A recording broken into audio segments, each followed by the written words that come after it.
of the fences. It's time to discuss operations and expenses.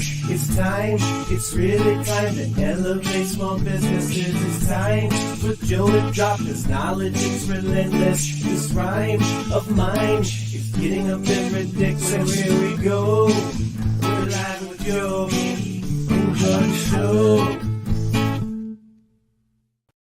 What is up, Fence fam? So good to be back with you guys virtually, as it were, for another live Ask the Experts, or what do we call this show? Ask the Experts live Q&A, whatever it is. I'm glad you're here. Appreciate you guys tuning in. If you guys are listening on the podcast, you are listening to a recorded version of a live conversation that I hold most every Saturday from 10 to 11 Central, where I'll bring on guests from various parts of the industry to talk about anything and everything fence. If you'd like to join in on the conversation live, be sure to check us out really anywhere live video is streamed. So right now we're on Facebook, LinkedIn, YouTube, everywhere. Soon to be TikTok maybe, I don't know. But search Joe Everest on any one of those three platforms. You'll come up with the live broadcast, like I said, most every Saturday from 10 to 11-ish Central. I say 11-ish because sometimes we get into a big conversation. It just takes a little bit more time to get through. As always, if you're tuning in live, let us know you're here by leaving a comment in the comments below. Yeah, let us know you're here. Let's talk about fence. Guys, a lot of big things coming up in the industry. It is springtime, which means for some of you, the starting shot has already been shot, so you guys are already off to the races. For those of us in the Midwest, we're getting there. It's coming online. For those maybe further up north, you can almost see it from there. It's right around the corner. Either way, spring is either here for some of you or it's really close by, and we're ready to get going. So what better time to talk about fence cleaning, fence restoration, wood preservation than right now in the springtime? If you guys read the description, you know exactly who's today's guest. The one, the only, Mr. Caleb Roth. Good morning. How are you? Man, this studio of yours is looking pretty slick. Man, I'm trying to keep up with you. I got a corner. I'm sitting kind of in a corner here, and there you go. Hey, look, I like it. There we go. Cool. So you are broadcasting live from the Expert Professional Wood Care facility, your new facility. Yes, right? yes. Stain and Seal headquarters here. So, yep, we're out right outside of Nashville, and we had one. Our team kept growing so much. We built a big room for a podcast studio. It was quite large, and we just wound up needing the office space. So I've got this little bitty tiny office with no windows in it, and it's I can almost reach and touch the wall over there, but it's perfect. So it's looks like a spaceship in here. There's so many lights and buttons. Pretty cool. That's always the way it goes, isn't it? That you build a spot or you buy a spot, you look around, you're like, oh, this is going to be plenty of room. We got all sorts. We even got room to grow. And then in very short order, you're looking around and you're like, where else are we going to? We need more room. We need more offices. Yep, that's the way it goes. It's a good problem to have, though. It's a good problem to have. It's a good problem. I think we've all had that in one way or another. Yeah, absolutely. Let's say hello to a few people. As always, Roger was first in the chat. Maybe not as always, but as usual, Roger's first in the chat. Can't wait. Hello, Roger. Hello, Joe, Caleb, and the rest of the fence fam. I always enjoy some Q&A with Caleb. Absolutely agree. And Roger goes on to remind us, don't forget those affirmations. So depending on where you're watching, on Facebook, YouTube, LinkedIn, give us some positive affirmations, a thumbs up or a like or a whatever the positive affirmation and actually, they don't even need to be positive. So there's really no difference between, you could give it a thumbs down if you want to, and I'll still thank you for the engagement. Absolutely. But let us know you're here by dropping a comment below. Also, be sure to hit those affirmations. We would sure enjoy it. It would also mean a lot if you shared it, help get this broadcast out there. So if you want to share it, I would be eternally grateful. CNS Vinyl Fence. Hello. Been a while. Howdy from sunny Florida. I wish you could send some of that sun our way. I would certainly thank you for it. Good to hear things are well in Florida. Miss Susan. Hey, y'all. Hey, Susan. How are you? Thank you so much for joining us. Jeremy's here. Hello, Jeremy. Good morning. Good morning, Jeremy. Kevin, I'm not going to butcher your last name. We're going to call you Kevin S. just because I don't want to mess it up. Good morning, y'all from Texas. Well, I tell you what, Texas is absolutely representing today. That's an easy last name, Joe. Oh, yeah? I will fall on my sword. That's Kevin Schumbert right there. Schumbert. Yeah, Okay. you should know that guy. Well, and Kevin, I apologize. I should have known how to pronounce Schumbert. Is Schumbert correct? Let's ask that. That's the question. Oh, guys, tee up your questions. So we're talking about, like I said, everything: wood cleaning, wood preservation, staining, sealing, etc. We always enjoy having Caleb on the show to talk about that. We always enjoy using his products because, Caleb, they're stinking good. Well, they're not stinking good. They're not.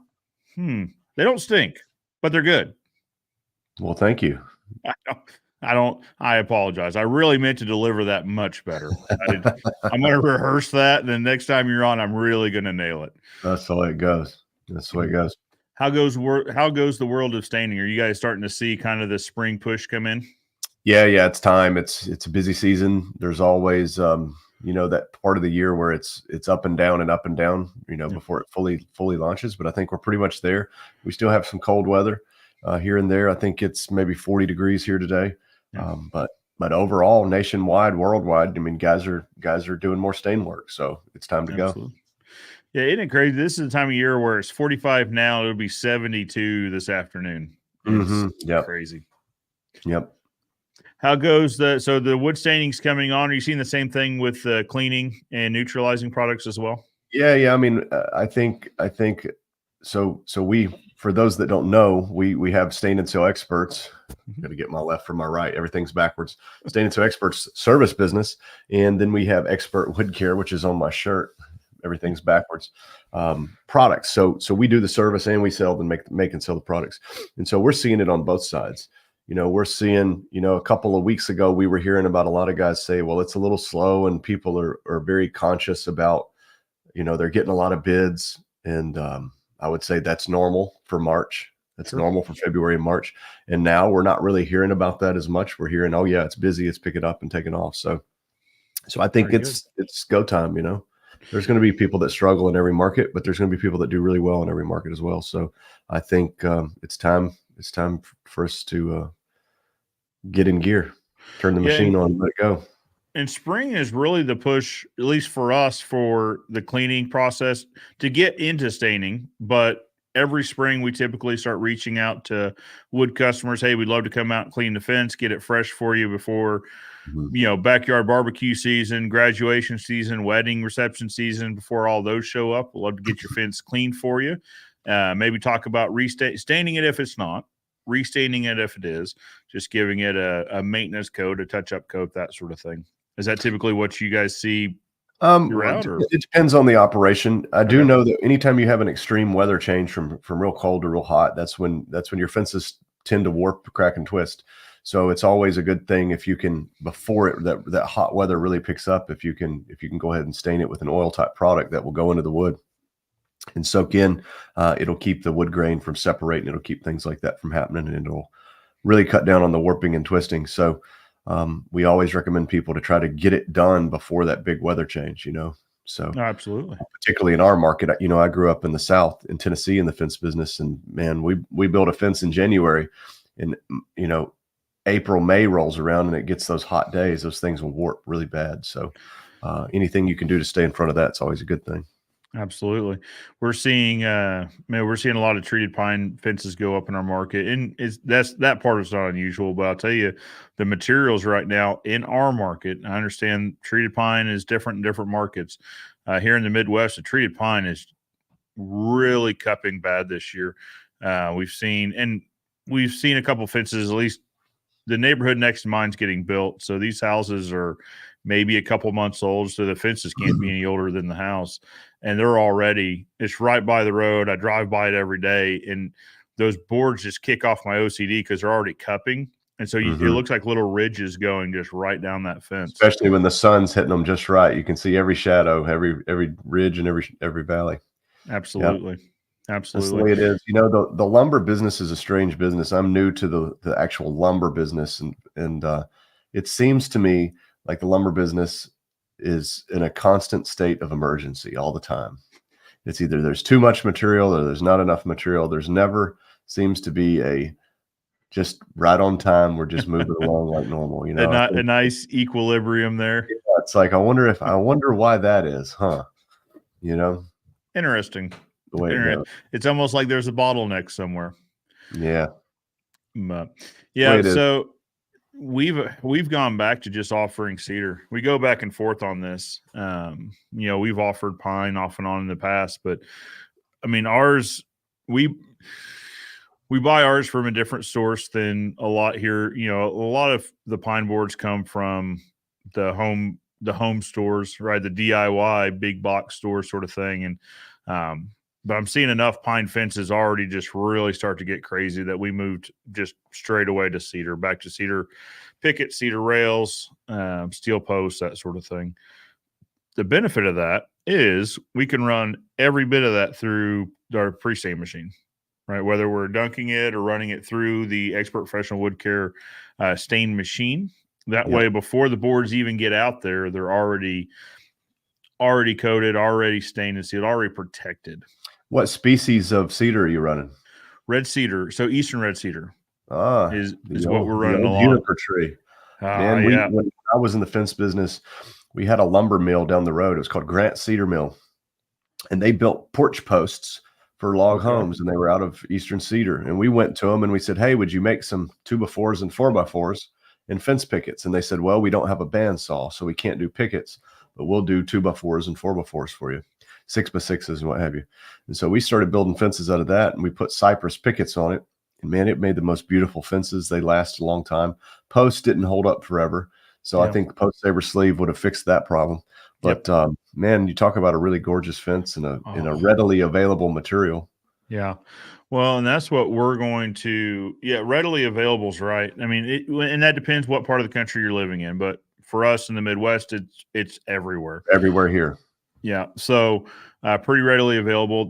What we're going to have to focus on this upcoming season is doing some education in our market, in just the differences between the different cedar species, right? So, you've got import cedar, JPC, Japonica, whatever you want to call that, import cedar, we'll say. You got two different kinds. Yeah. Neither one of them fantastic, I don't think. At least what we've used. I'll preface that by saying you've got old growth Japanese, which was planted after World War II on plantations as part of a rebuilding project, which is pretty decent cedar.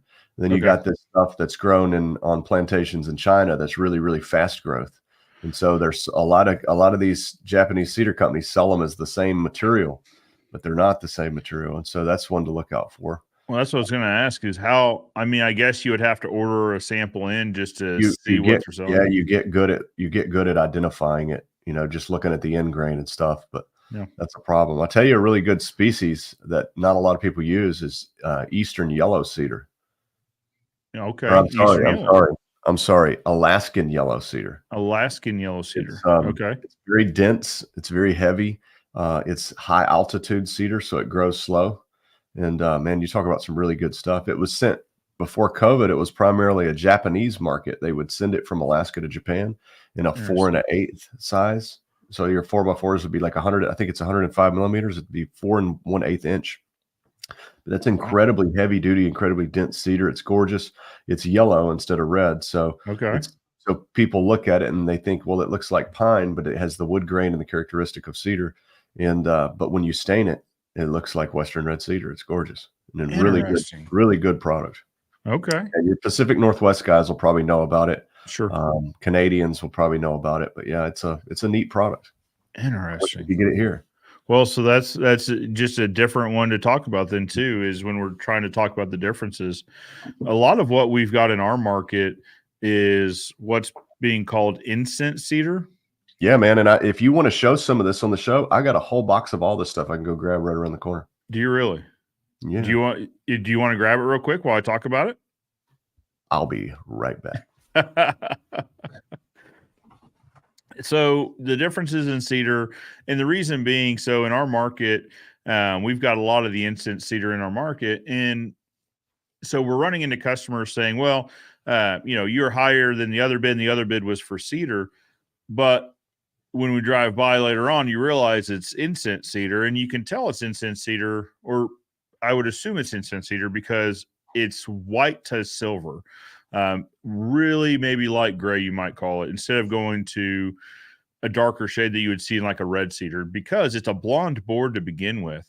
In our environment, Midwest again, you see, we've tried it in the past. We had a tremendous amount of splitting, and that absolutely could be the producer. That absolutely could have to do with the growth, but we're still seeing it. We built a fence next to a incense cedar fence a little while ago. This fence was installed 6 or 8 months ago. Already starting to see splits at the top all the way down. So we've got to do better at educating consumers on the differences between cedar, not just cedar versus pine, because within cedar, obviously we're learning about Alaskan yellow cedar now. There's a handful of different types of cedar. So absolutely something to produce some content on, hopefully help you guys out. Maybe that content you guys could share out with customers, just talking about the differences between a cedar that's available. Let's go back through and say hello to a few people. I'll save that one. That is a box full of lumber. All right. Let's do it down here. Kevin Schubert says, Texas for you, 50 now and 80 later. Absolutely. Muck Tape, Extreme Tape Measures. What's up, Chris? Hey, guys, good morning. Our other company is bidding like crazy. Big demand right now for the year. Good to know. Good to know. So Muck Tape's over in the northern east coast. So it's good to hear things are kicking off up there. CNS Vinyl says treated pine in our area is crap too. Not really much you can do about it except educate your customers. Absolutely agree. And the reason I preface this is because I've done videos talking about just how bad pine is, and it seems like there's pockets of the country that have incredibly good pine. They send pictures, and they're typically a thicker board, right? So they're typically a 1 inch or a 7/8 board, which absolutely helps with the warping and twisting. It gives it more structure there to hold itself together. But you still see it in 2x4s and 4x4s. So density does play a role in it, but it's not the end all be all. So if your market has high quality pine, you buy directly from the manufacturer. I'm obviously not talking about your market, but in general, this treated pine that folks are getting from the big box store locally, it's pretty rough. It's pretty rough stuff. Stephen Moore, that's all we offer now. Steve, are we talking about pine or cedar? I'm hoping cedar, but like I said, different markets, it sounds like, have different quality materials. Roger says the biggest issue with the lumber, well, any industry, would be the government regulations. Absolutely agree. And this came up in a video, the short's out right now, where it was another contractor talking about, you're showing a fence with treated pine post, called it a 40-year fence. Pine now is not the same as pine 40 years ago. Right? So the comments are, well, we've got a fence that's 30 years old. It's great. 35 years old is awesome. There's no problem with this fence. And my response is typically that, hey, so the quality of lumber that you've got in your yard is vastly different than the quality of lumber that's available in the marketplace now, specifically talking about government regulation, specifically because of the coating, or the treatment. Back in the day, a lot of it was CCA treated pine, and CCA had its own drawbacks. It would still warp and twist, and it would still shrink, and it would still do a lot of the things pine's doing today. Not as bad, but it still would. It was more stable, but not completely stable.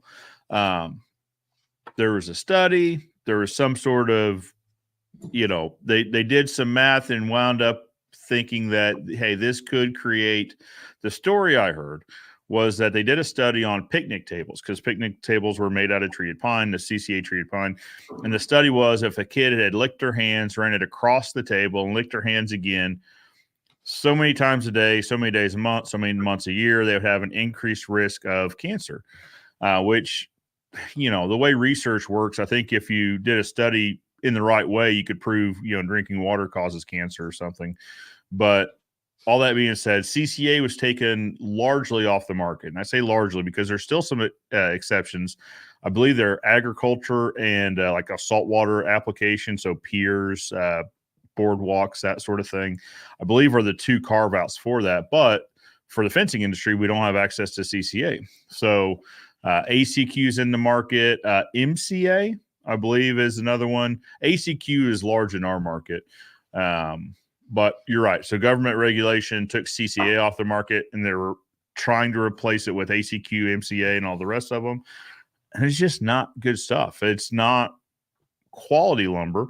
It's not quality treatment. So now we're seeing treated pine that's not, not installed with any sort of protective measures, i.e. post-saver sleeves, rotting in 10 or 15 years, rather than these people are saying 35 to 40 years in their yard.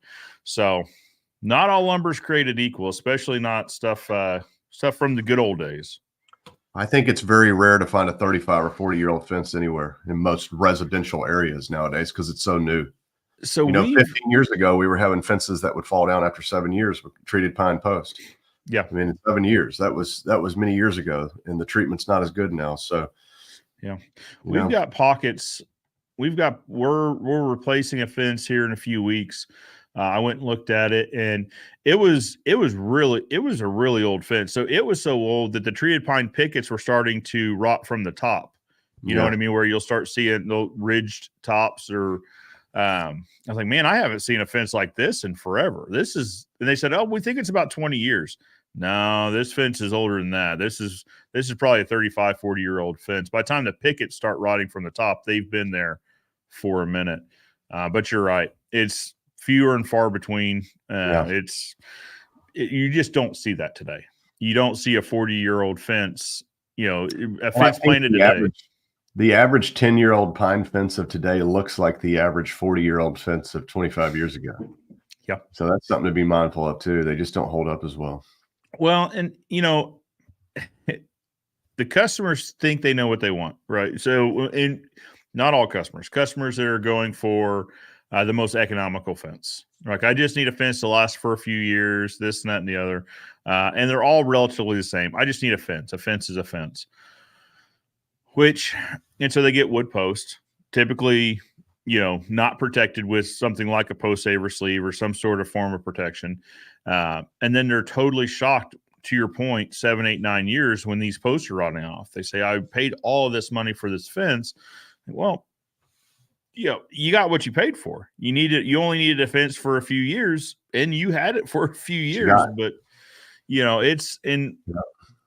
I have a conversation. So we offer the steel post, the Postmaster Plus steel post, and it is more expensive. But typically the conversation is, well, there's a few conversations. One is that it's better to cry once than to cry several times, right? So you spend the money in the beginning, and then you're done spending money on that fence, with the exception of natural disasters, etc.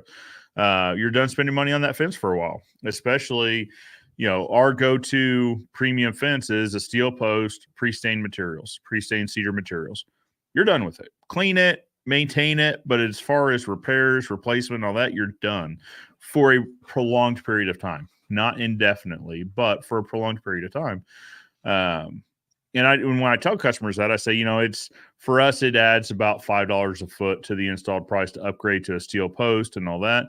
And I tell the customers, I said, if I were purely doing this for revenue, for the financial good of my company, I would not offer these steel posts. I would only offer you a treated pine post, because then I know the next 7 or 10 years, that fence is going to be ready to be replaced. Yeah. And now someone's going to replace it. Maybe it's us, maybe it's somebody else. Hopefully our sign's still on it, so we get first dibs on it. But that would be better for our company financially, is if we only offered pine posts, knowing that they're going to fail, unprotected, all of that, just knowing, hey, I've got a son. As he's growing up, he's going to need work to do. So let's plant a bunch of treated pine posts and know that in the next 7 or 10 years, all these fences are going to need to be replaced. That would be better for the company. Now, what's better for the customer would be these steel posts. Once you plant them, you're done. Again, providing, a tornado doesn't come through and throw a trampoline through it or something like that. But yeah, for the life, the older you get, the more you really appreciate quality. Agreed. The more you replace things, the more you get tired of it. And you say, you know what, the next time I do this, I'm going to do it right. And so I think people find that to be, I think that's what everybody wants, isn't it? It is. I really think so. You know what kills me, Caleb, and you probably see it over there too, is these houses. Now, let me preface this by saying in our market, a house that's $250,000 is a very nice house. 3-bedroom, 2-bath, 2-car garage, nice furnishings. It's not a I don't know. It's not a cheap house. Right. So in our market, that's a good house. What kills me is these houses that are $250,000, $300,000 that have a treated pine fence around them that is a couple months old and is already not off to a good start. And they don't get better. Right. So, and right now there's a couple builders that are just including the fence in the cost of the house because they're figuring out that, 3 things keep a fence company in business: kids, pets, and bad neighbors. So they're realizing that most all people that are going to buy their houses have kids or pets, or they want privacy from their neighbors. Yeah. So they're starting to include these with the house. The problem is they're hiring in some case, it might be contractors. A lot of cases it's not. It's individuals that maybe worked on another aspect of the house or something like that. The materials get delivered into their yard and set in the front yard, which is a surefire giveaway on our end that's coming from one of the big box stores. In our area, fence companies don't just drop materials off in the front yard. We'll typically bring them with us and build it with as we go. But they're wondering why these houses aren't selling, or if they are selling, they're selling for less. Well, that's because and I'm a fence guy, so I'm going to look. If I buy a house, which Lord help me, I hope I never have to buy a house again because that means I have to move. But if I ever bought a house again, that's the first thing I'm looking at is, does this fence, $250,000 house or however much this house is, does it have a quality fence in the yard around the house? Or is it one of these, hey, how cheap can I have this fence built? Because then that's going to make you wonder. It's going to give you a good indication of what the rest of it looks like. Exactly. What the framer the cheapest guy that could be found? Was the roofer the cheapest guy that could be found? Because if so, I'm going to have more issues with this house than the fence. But that's also probably because I'm a fence guy, and that's something that I just look at all the time. But I don't know. Anyway, that was a whole tangent to go off on. But talking about cedar, you've got quite a bit of different cedar. What have you got? Cedar. Well, first you started talking about incense cedar. Yeah. Yep. Man, I'm not a guru on all these lumber types, but I'll give you what I know, and then you can tell me what you know. So incense is a domestic, native to America species of cedar, and it grows over in the west part of the country. Now, tell me what you know about it. Yeah, that's much the same I've heard. It depends on the manufacturer or the producer of the board, but a lot of them maybe own their own land and maybe it's old growth. And that is a good example of what I'm used to seeing in incense. So they'll call it a blonde board. Yeah.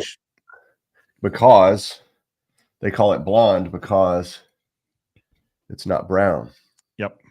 And so a lot of people, when they want cedar, they want brown, but not all cedar's this color. Right. It's almost like it's red too. And it's a lot lighter color. So, well, now, hey, that's going to be a different conversation that we have here in a minute, because the one that you're holding that is Western red, that's lighter, it looks smooth. Is it smooth? No, so these are both. All 3 of these are raked. These are all a raked finish. Oh, okay. Okay. So if you know what a raked or a rougher head finish. Yeah. Yeah. So more of a rough sawn finish. It's my favorite finish on lumber. So rougher head lumber looks like this with the lines. I'm trying to get the light just right. And then resawn is going to look, oh man, it's not going to work. But resawn is your typical fence picket. And then we have smooth. Interesting. So anyways, but this is an incense 2x4. If I hold this, it's very dense. It has lots of growth rings. It's this is the 2x4 I'm preferring for our Gopherwood for our pre-stain. Okay. We started with Japanese, and then I'm finding this to be a better quality. So we're moving to this, and then Western red as well. But but I like it, man. It's heavy, it's dense. I used a lot of incense cedar for fence pickets back in the mid 2005 2009 era, and it was really good. It held it was really weird. It had lots of these little knots in the pickets. Yeah. But it stayed this color for like 2 years before it started changing. It was really weird how it held its color. So that tells me that maybe it has some sort of extra strong wood fiber or something. I don't know. But yeah, this is a good material. So that's incense cedar. And so this is probably going to depend on the manufacturer. So we had used some incense cedar from a West Coast producer.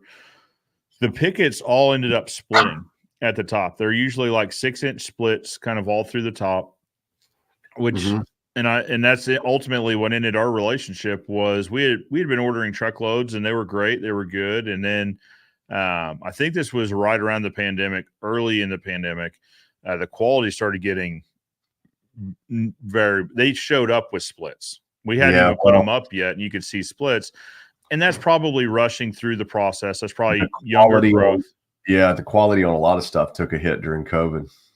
Yep. So it grade in our market, it graded very quickly. So it went from blonde to silver, but it would go to a silver color or a white. Oh, I guess that's what I meant. It stayed really white looking before it turned black.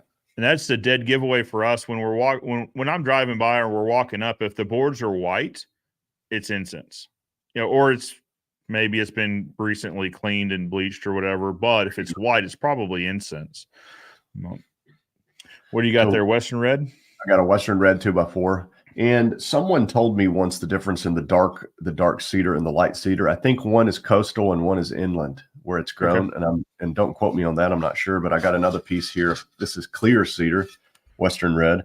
Notice there's 0 knots in it, and it's a rougher head finish as well. So it's got the lines down it, but also the lines you see are the grain pattern, but also you can see that there's a texture to it of lines. That's the rougher head. But both of those are Western red cedar, and clear cedar is going to be a higher grade of cedar. This is going to cost more money. Yeah. Yep. So if I'm building a house, it just depends on the project, I guess. If you're trying to do a wall inside your house or something, and you don't want you just want it to blend right in and look really, really nice if you look at it, but you don't want it to blend to catch the eye, steal attention from something else. I would think that this clear cedar would work really well. Where if you were trying to do something where, you wanted the attention to be on the wall, you might use something with more flat grain in it. So I think that's flat grain, like you would see here. So you're seeing the crown of the grain. Mm-hmm. So the grain's doing this, where generally speaking, well, not on this clear, but generally when I see clear, a lot of times it's quarter sawn. So meaning that we're getting the grain lines running this way. This one here is you're catching just a little bit of the, let's see, you can kind of see some of the lines. You're catching the corner of a curve. But right here is probably one that everybody would like to see. It's going to be a really, really, really good quality piece of Japanese cedar compared to Western red. I say really good quality Japanese because, this is resawn and this is rougher head. Okay. So they're going to look different on the outside. There's rougher head. You can see the lines. You guys have seen that before. It's got the lines. I really like the way that looks. It hides, blemishes and stuff. And then resawn is going to be, there's a good look of the resawn. It's just got that standard sawmill look to it. So but look at the grain in that. Crazy. That's Japanese. That's good. That's better than any treated pine on the market. That's as good or better. I mean, it's as good, nearly as good as this here. This is a very nice, heavy chunk of wood. If I hold it up compared to this, this one is actually heavier than the Western red cedar. But if you look at the Western red, this one will get you here. Look at the rings in this one. Oh, wow. Now you see why your granddaddy wanted to use Western red cedar, because it was old growth. There's still a lot of old growth Western red cedar out there, where this tree might be 250 years old. This tree might be 70 years old, but this is still a good product. Now, You know, what we're looking at, Caleb, just to explain it to folks that maybe aren't as familiar as looking at the age rings, the more compact, the closer together those age rings, the older the tree is when it was cut. yeah, and there's another set of growth rings so you can see. Now, a lot of times you'll see them with, those growth rings there what have a 16th or an eighth of an inch between them. A lot of times you'll see growth rings with a ½ inch in between them. Yep. And so, which would be trees that grew really quickly. Fast growth, treated pine. I used to hear back in the day there was a lot of Chilean pine grown in Chile. It was super fast growth. You would find 4x4s and stuff, and the whole 4x4 it's got the hole in the center of it, and or not the hole, but the center of the tree in it, and you got a really fast growth thing going on there. Now, and when we're talking about fast growth versus old growth is more stable as a finished product than new growth. Well, and I'm not a scientist, but this is a really good piece to see. So you have two different densities of wood here, if my understanding is correct. You have the hard part, which is in the ring line, and then you have the space in between, which is a soft spot. They're both hard, but one is more hard than the other. And when this lumber gets really wet or wet and then dries out very rapidly, those rings will split apart, and that's why we get the big checks and the big cracks. That's why we get cupping. So if we have a picket like this, here's a picket. If we have this and it gets really wet and dry, this board will cup. It'll cup right along with this. Now, if you find one like this 4x4 post or this 2x4, this thing right here, that thing's not cupping. It's just not going to separate. It's so tight. It's so much more dense, or at least we would say that it's way less likely to warp, crack, or twist. And so when it comes to quality lumber, that's why, if you're building a fence that's going to be up for 5 years and you're moving, or for a year and moving, treated pine may be a good choice. But if you're going to live in this house for the next 140 years, you may want to look at getting something that's better quality. So somebody asked in the comments a minute ago, they asked, would you recommend a pre-stained Japanese cedar fence over an unstained Western red cedar fence? And so my answer to that question would be, I wouldn't recommend an unstained fence. If you said Japanese fence, I would definitely say stain it, because it's just going to be generally newer growth. If you've got the good stuff from Japan that's like 70-year-old, they consider that old growth. And that's what this is right here. That's good Japanese cedar, old growth stuff right there. That's good material. That's better than a lot of stuff we have here in America.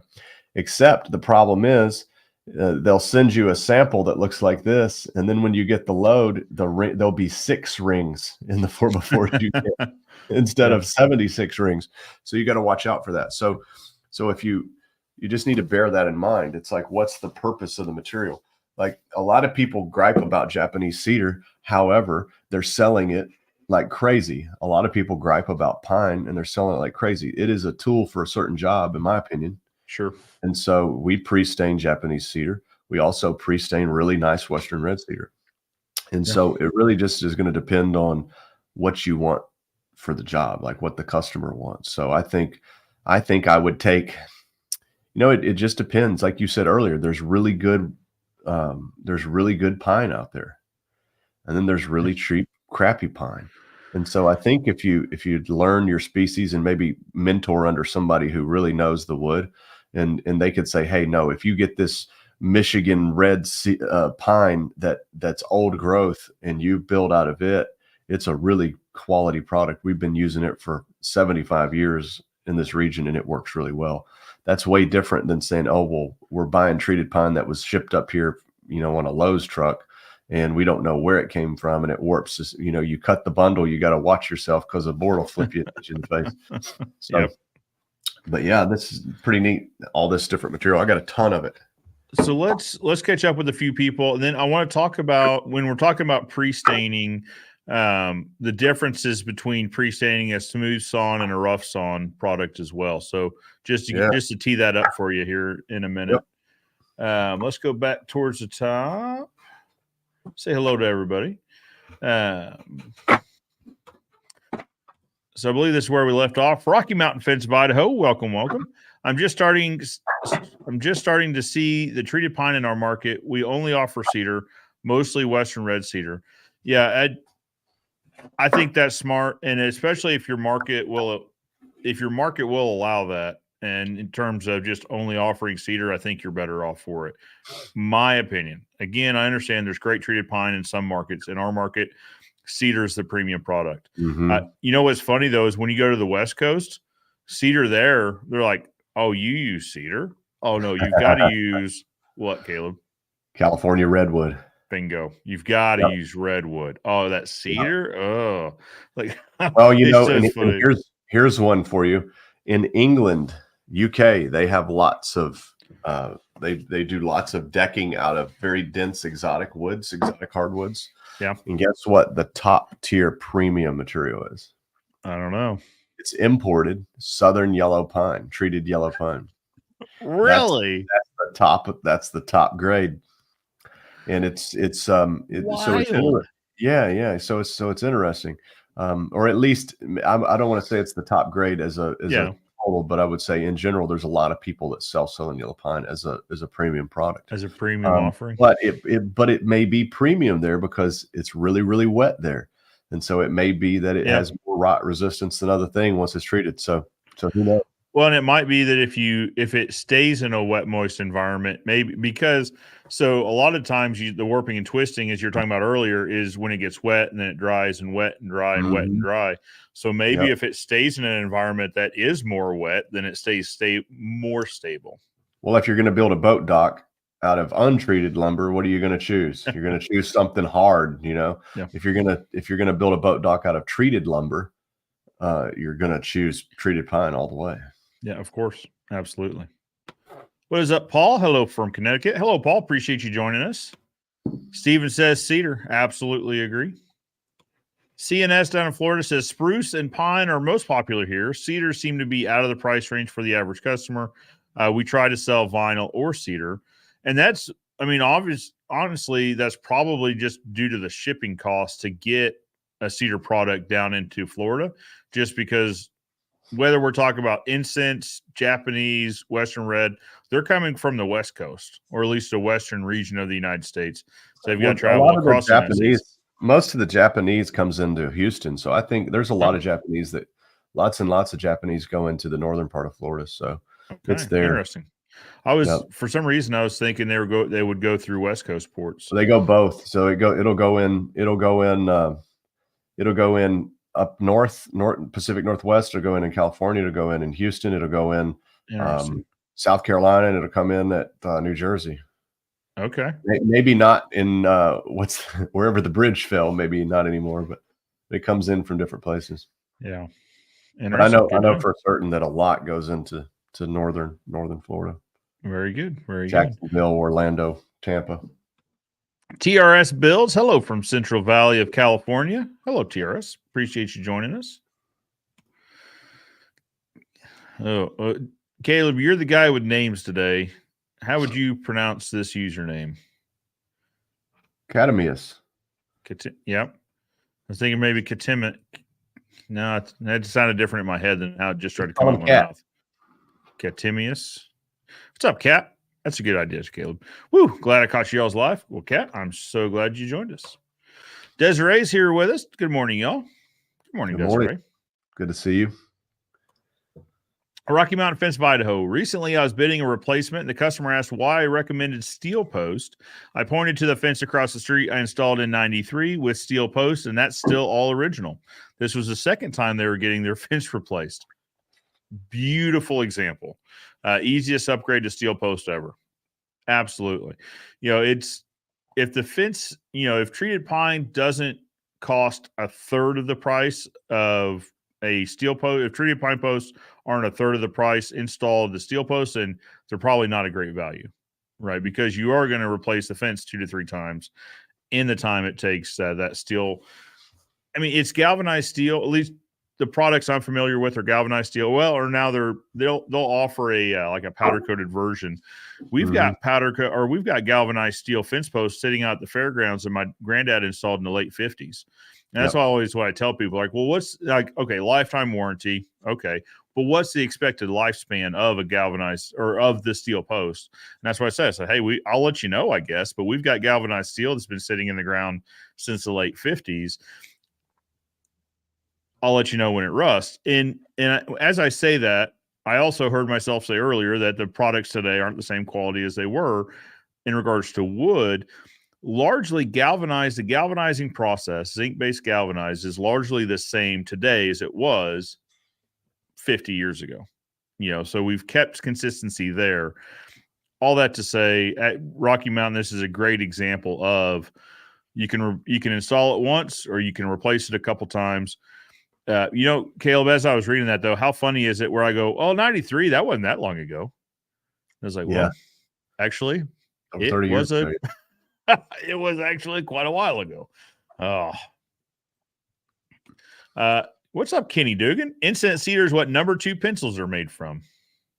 It's good to know. What's your recommendation for most natural stain sealer on Cedar? So, Caleb, if you guys on the service side had a fence just installed with Western Red, what's your go-to if they say, because this is usually what they say, I just want my fence to look natural. What would be your go-to recommendation? Well, let's take a look and see. Let's see here. So we have Western Red Cedar. We have Japanese Cedar. I think that's Japanese. And then we have Western Red Cedar here. So we got 3 different colors. And if you wanted the most natural look, probably going to recommend Cedar Tone.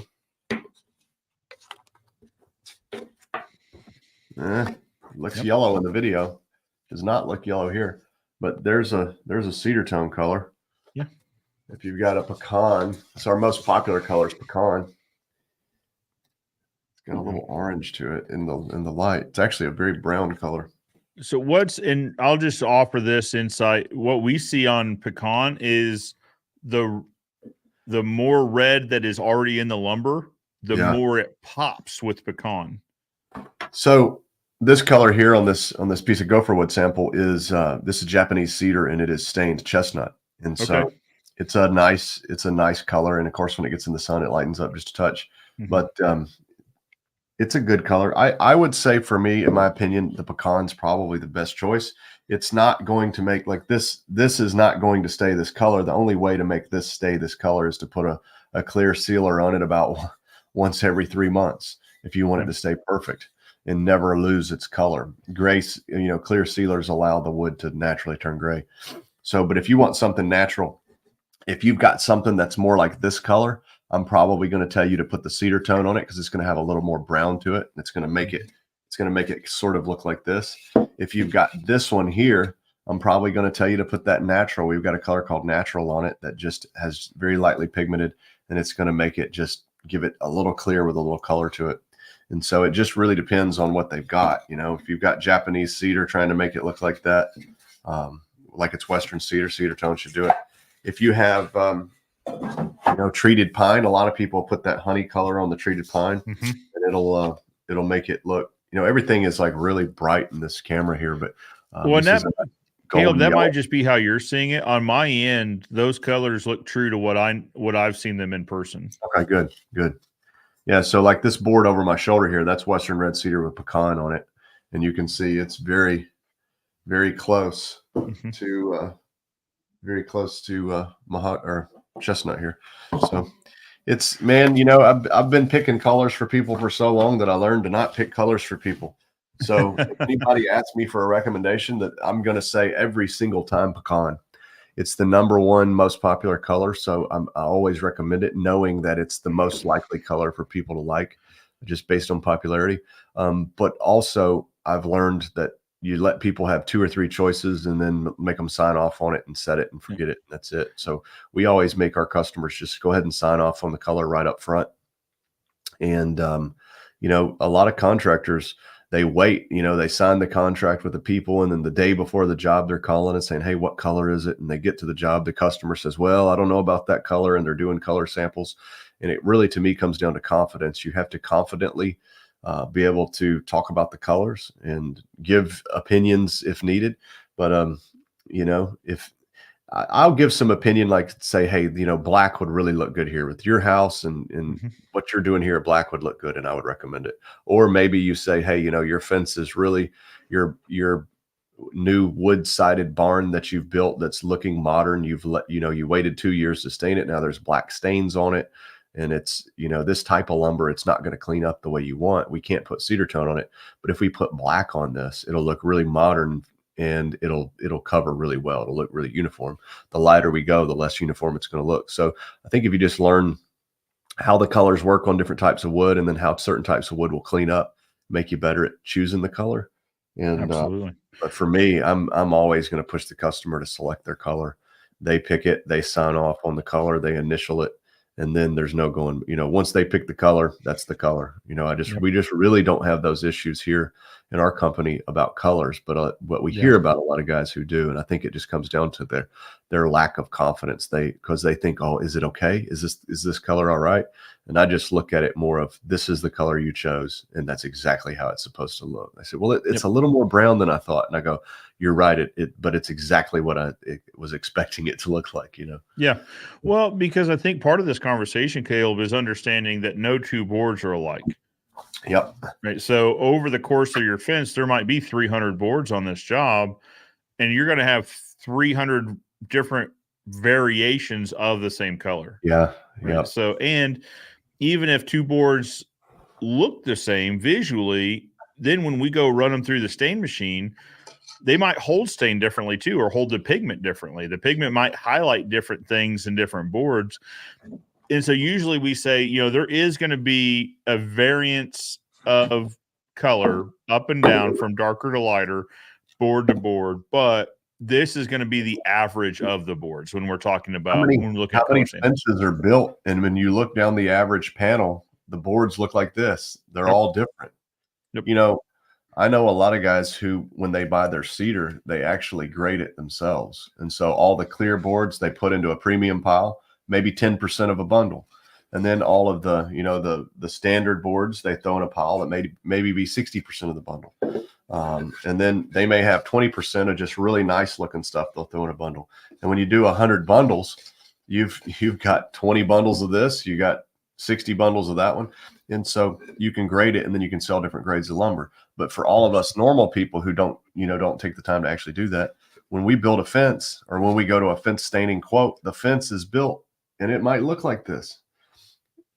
And I've seen people, especially those people from a place called California, who have customers who won't pay them. They'll stain the fence all one color, and then just like the boards look different now, they'll look different later. Of course. Once they're stained, and they say, you use different colors on my fence.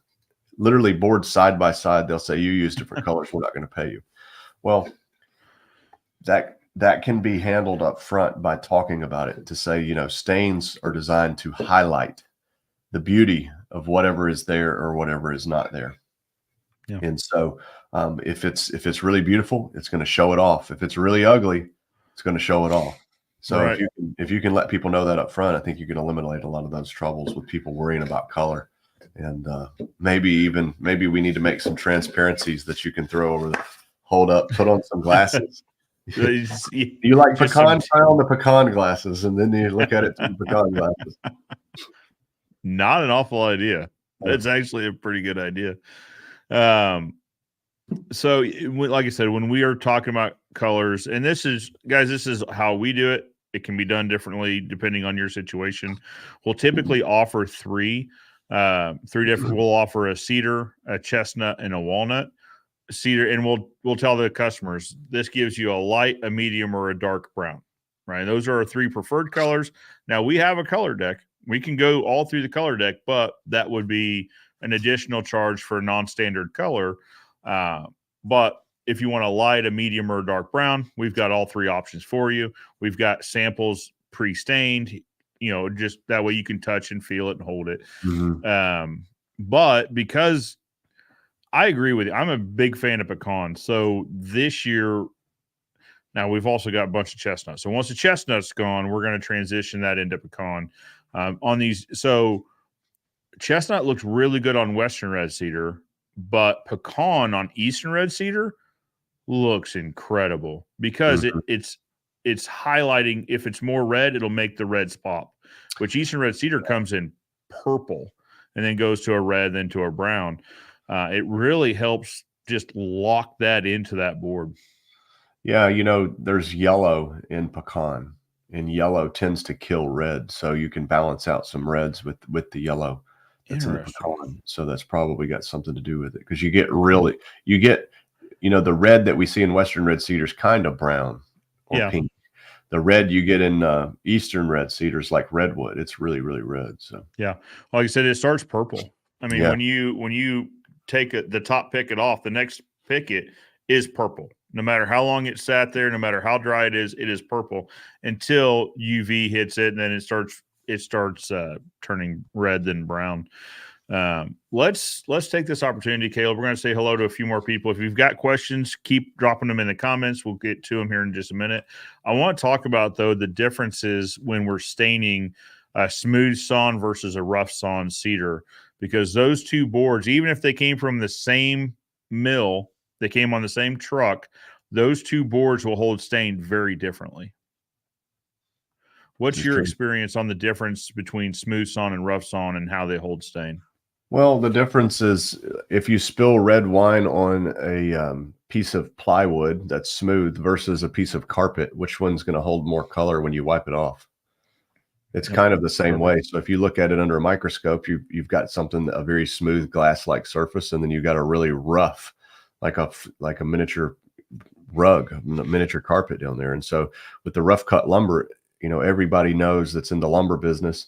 They know that rough cut's going to hold more stain. The stain's going to last longer. It's going to be easier to maintain. It's going to be easier to get an even looking finish than on smooth cut lumber. So smooth cut lumber is typically what we would call quote unquote high end lumber. And so therefore it would require a high end finish, like a clear or any color finish, but it's going to require more maintenance. And so just the nature of the beast. If you want it smooth, it's like you want smooth legs, you got to shave them, and you got to shave them all the time. If you don't care and they get hairy, that's the way it is, right? So it's a lot less maintenance when you have the rough cut stuff. So apologize for the way my brain works.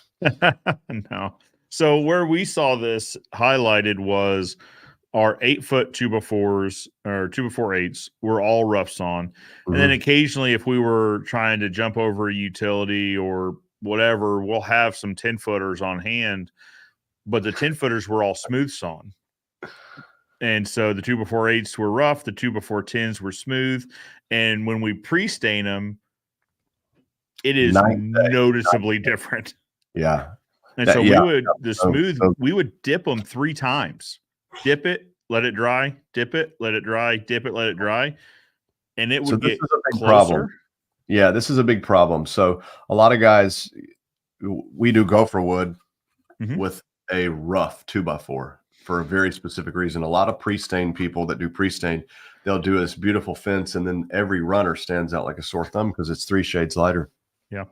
And so a way that you can a lot of times they'll do the pickets one color and then the smooth 2x4 is a darker color, and then they'll sort of blend together a little bit. If you remember way back in the day when we made Stain and Seal Experts fence and deck stain, we did this for that reason, because if we stained a fence with pecan and we stained the deck with pecan, the deck would always look lighter. And so that's the reason for that. But I think there's not much you can do. Get a rough cut before. Yep. And so I don't remember which group this was in, but there was a post on this a while ago. So they just told their customers, hey, this is a high-end design. It's actually 2-tone. So, a lot of fences are just monotone. This is a 2-tone fence. And I suppose that works, I guess. But rough sawn will absolutely hold pigment much better, hold more of the pigment than its smooth sawn counterpart. Generally years longer, yeah. All right, let's keep up the comments. Let's see. So Stephen Moore says we're selling 70% pre-stained JPC. It just makes more sense for us because we're able to offer pre-stained at a good price. Absolutely.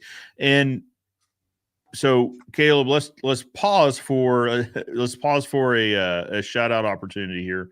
You mentioned Gopherwood several times. Can we go through what Gopherwood is for those that may not have caught the previous episodes with you? Yeah, sure. Well, camera. So Gopherwood is it's our pre-stained lumber business. We sell factory finished lumber. It's pre-stained lumber. Cost effective. We can do it in Japanese. We also do Western red cedar. It's factory finished, so we're not dipping it. We're running it through machines that force feed the boards through. It floods the board. It flood coats the. We can even go to a website and show it, but it flood coats the board, and then we have back brushers that pressure the. So after it goes through the waterfall of stain, it goes through these pressure boards that roll the board through and push the stain into the board. Then it's back brushed with 6 sets of brushes that are high speed brushes that brush in the opposite direction of the feed. And so it removes sawdust and it removes any excess stain material. And so we just get a really good, perfect finish every time. And that's it. We just have really good pre-stained lumber. It's got expert stain and seal on it, and it's in chestnut color. So that's it. Steven, let's do this. Maybe reach out. Maybe we can send you some pricing. Love to work with you on it. Absolutely. Let me bring up the Gopherwood site. Yeah, my wife said I'm not allowed to make any more hygiene comments on TV. Oh, I didn't even pick up on that. There were too many being said. Yeah, no. But this is why we have these women in our lives. They keep us on what I want at my house, Joe. Just remember that. Okay. She knows I'm acting. I know. All right. So this is, I say this is, we got to add it to the screen first. Oh, you're halfway through the middle of that little video there. Yeah, it's going to start over here in just a minute. Start over, but yeah, that's Gopherwood. I made that video, so I apologize for the editing skills there for all you video makers. I want to let it run through because it does show a nice step by step of the process of the pre-staining.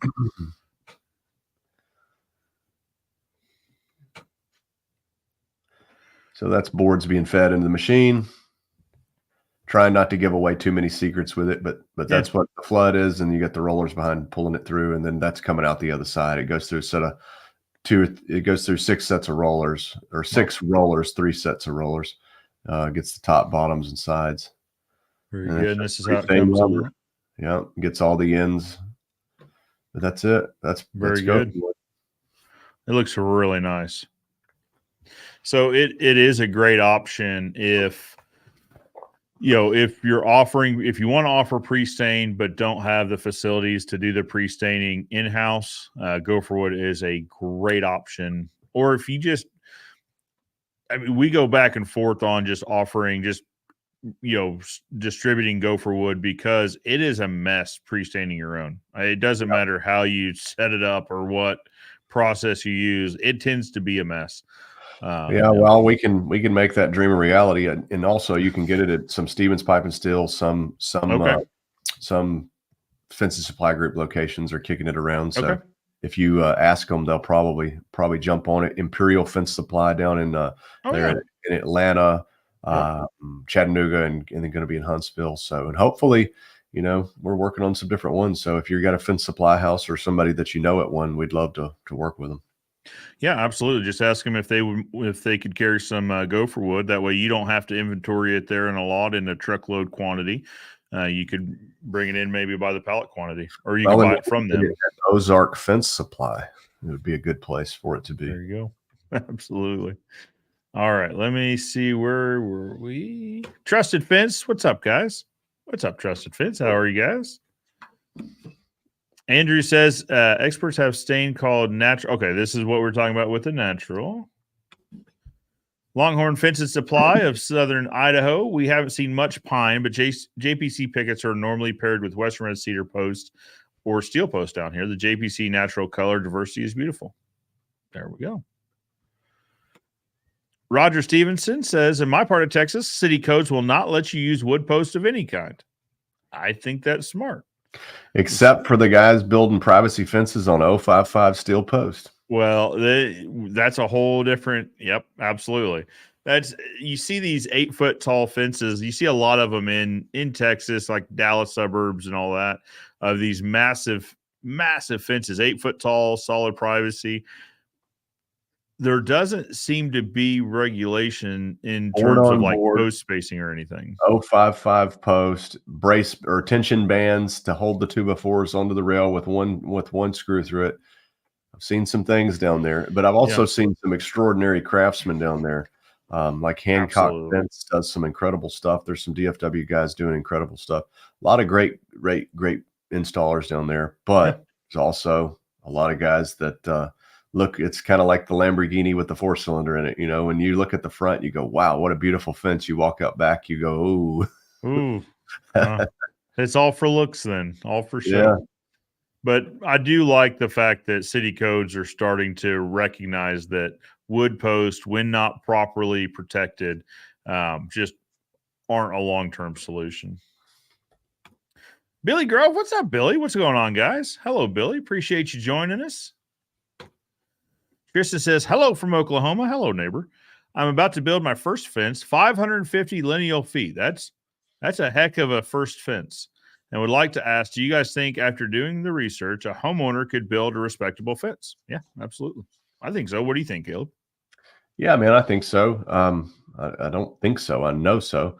You know, it's a job though. You just gotta understand what you're getting into. It's a job for sure. And you gotta have the right equipment. You can't set your post a foot deep and cut them off. You know, you got to get your post in the ground right. You got to do the hard stuff. And sometimes it gets really hard, you know, if you got rock in the area or something like that. And so to me, there's certain jobs that, you know, like for instance, if you got a farm, like I'm building my own farm fence. It's just what I'm going to do. Unless I'm just trying to get it done, then I'll pay somebody to do it. So it really depends on time versus reward. You know, there's some things you want to do yourself and some things you don't. In my life, I want to build my own home. I want to build it with my bare hands because I want to be that old guy that when I look at it, my wife goes, he built that house with his bare hands. But I haven't got there yet, but I'm getting pretty close, you know, but I don't want to build a bunch of houses with my bare hands, but there's one that I want to do. And there'll be a fence that I want to build for myself. And there's certain things you want to do yourself just because you want to show yourself you can. Yeah. But I think it just comes down to, you know, do you make $10,000 a week at work?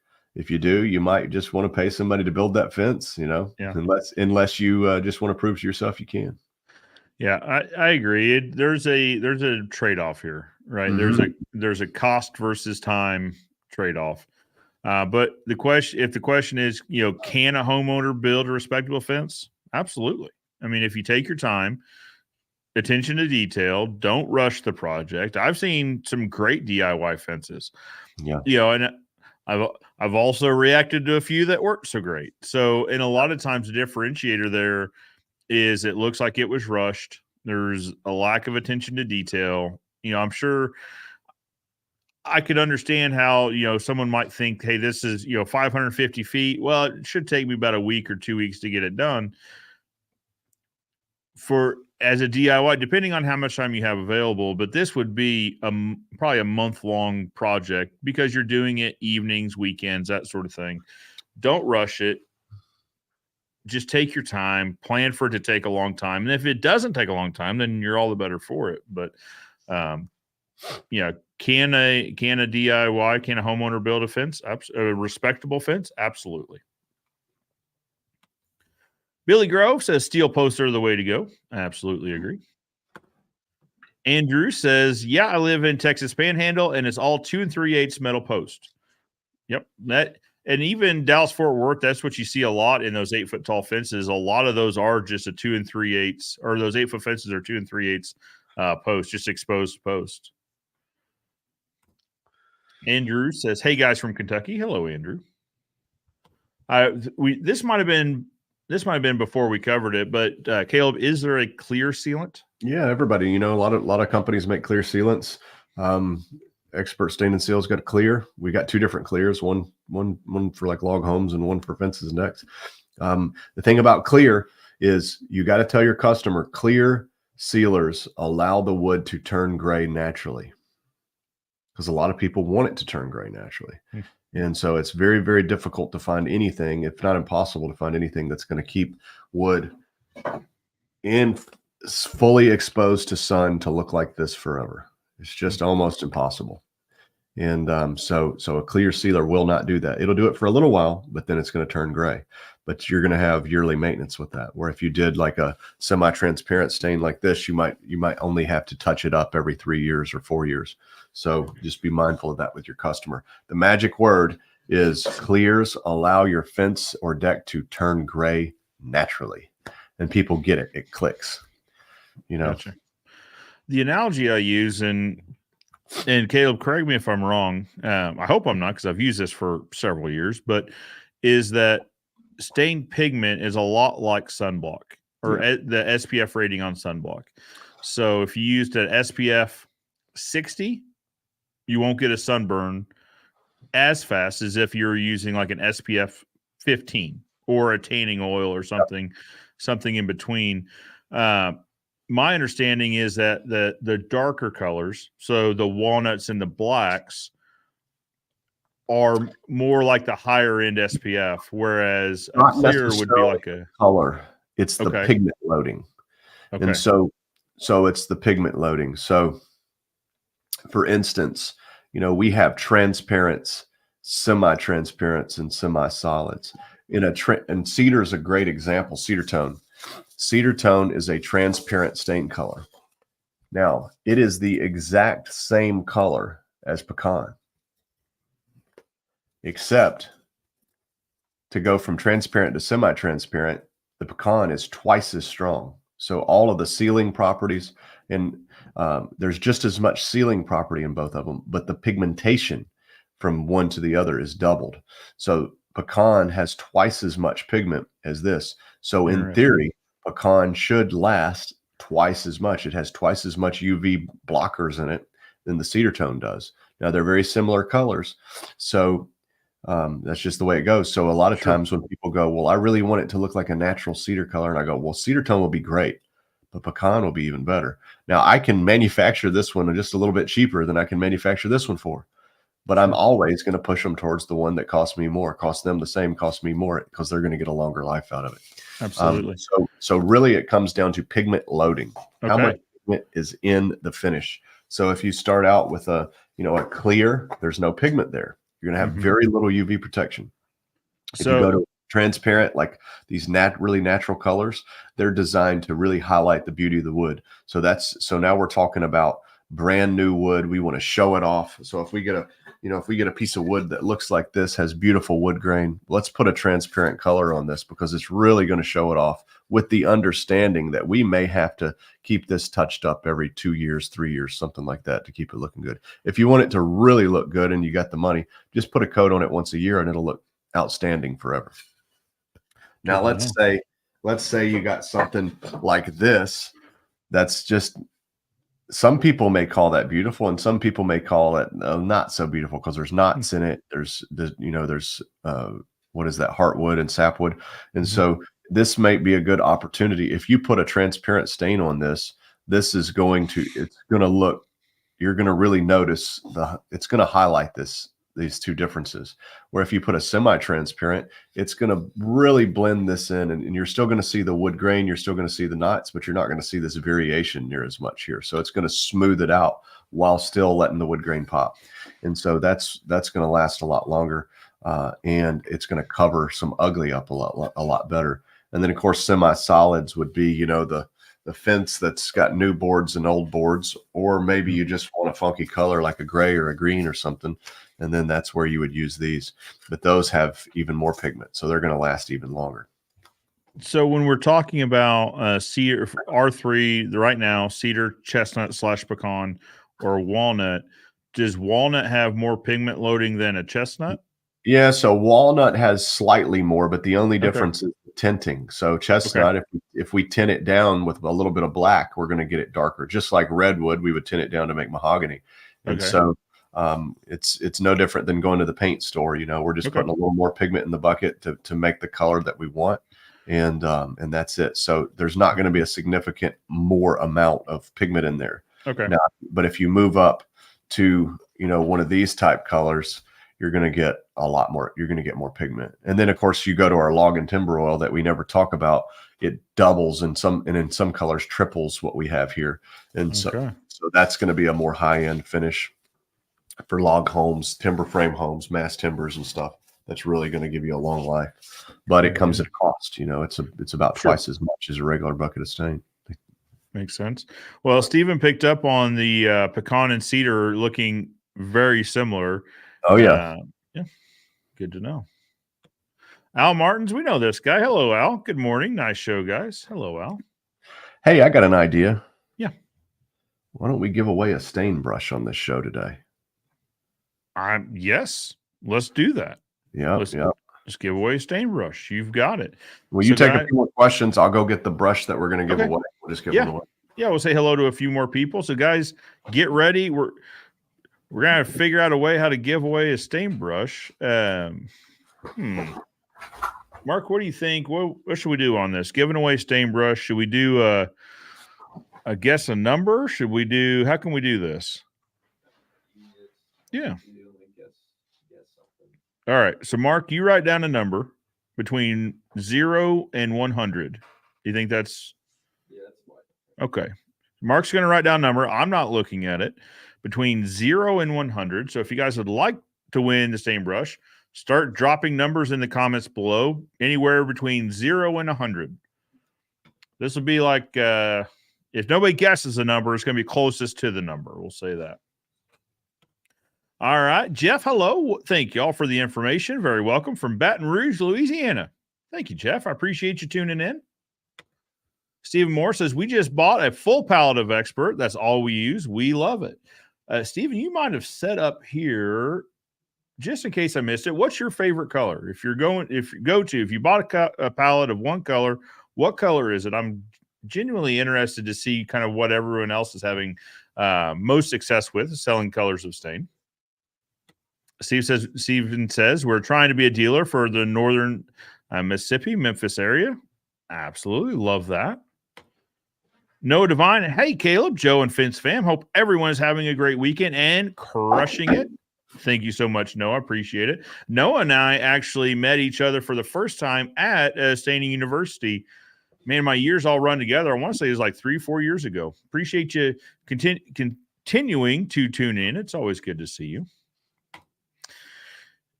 Shady says, what do you think about faux wood vinyl fences? I think anytime you're trying to imitate something, the imitation likely doesn't do it as well as the thing it is imitating. I think I don't mind them for the cost, and you still. My thing with vinyl is it's really there for a while. I haven't heard this in a little bit, but there for a while, it was really pushed as a maintenance-free alternative to fencing. So it's not right. It's still going to have organic growth, that sort of thing. But faux wood vinyl fences, not a massive fan. I think they look nicer than a plain vinyl fence. So let's put them somewhere in between a vinyl and a wood fence would be the faux wood vinyl. Studies show that a well-maintained wooden fence adds more value to a home and is more preferred than a similar vinyl or composite fence. But the key word being well-maintained. Absolutely. So, Caleb, what we're doing is Mark wrote down a number over there. I can't see it. Anywhere between 0 and 100.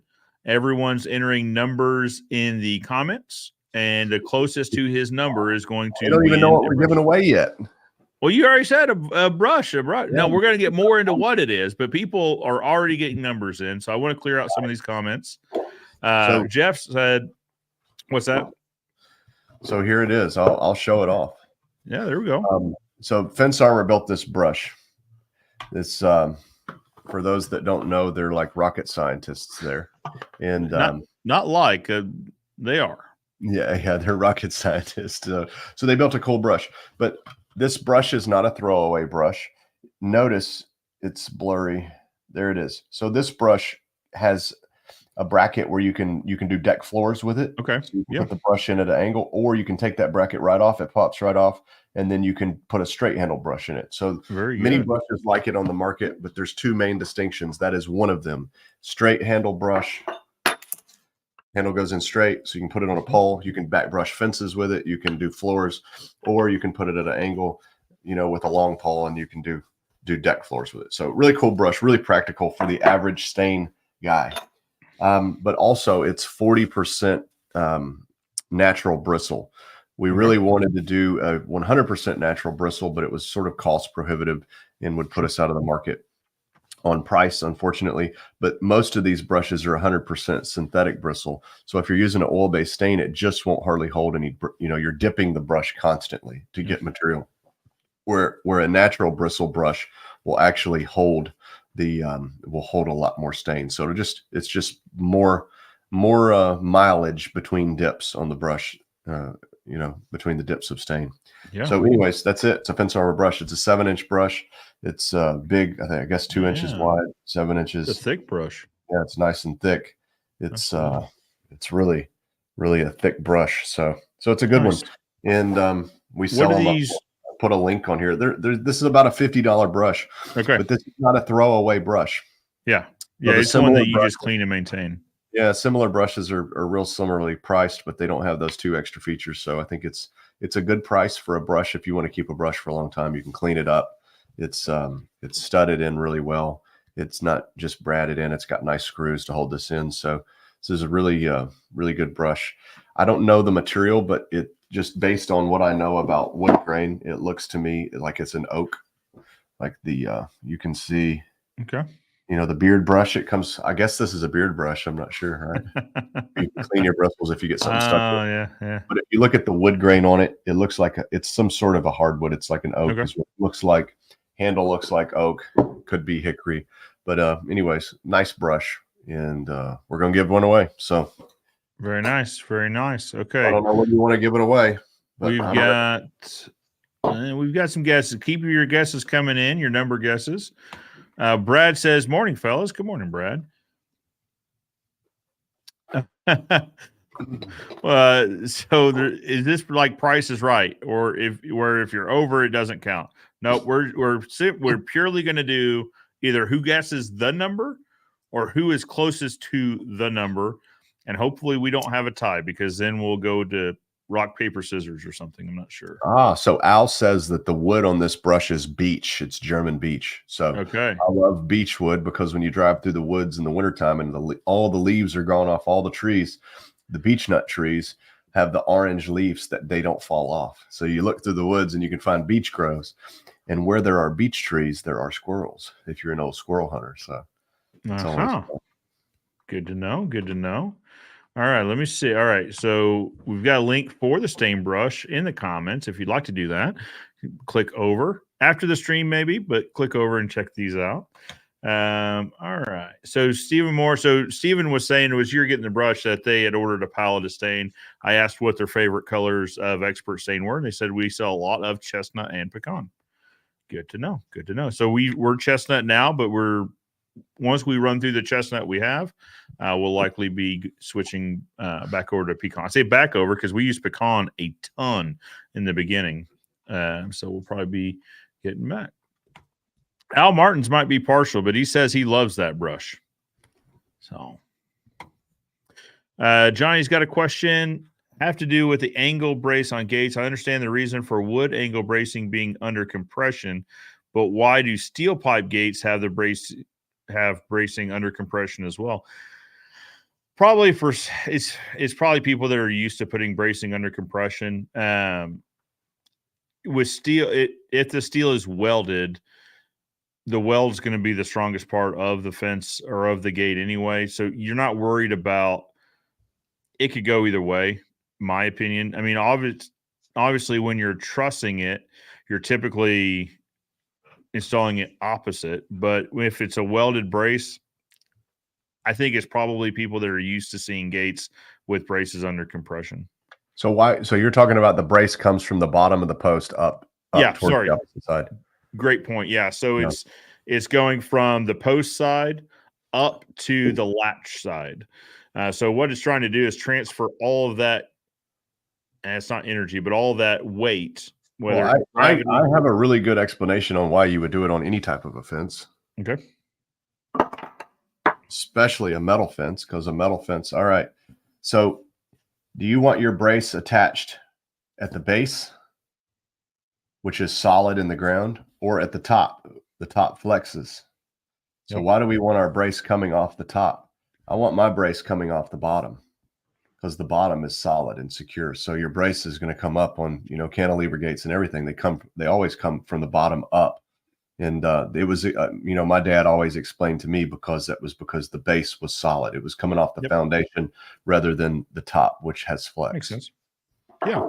Well, and that's what the brace is doing, right? So if this is our post and this is our latch, we're going from the bottom corner to the top corner because we're taking that force, that weight, the gravity pulling that gate down, or transferring it down to the post, down through the hinge into that post. So that absolutely makes sense that we want to transfer that weight closest to the concrete, right? Closest because it's more stable. It's a great explanation. Stephen Moore says 60% chestnut, 25% pecan, 15% walnut. Interesting. He's got it dialed in. I love that.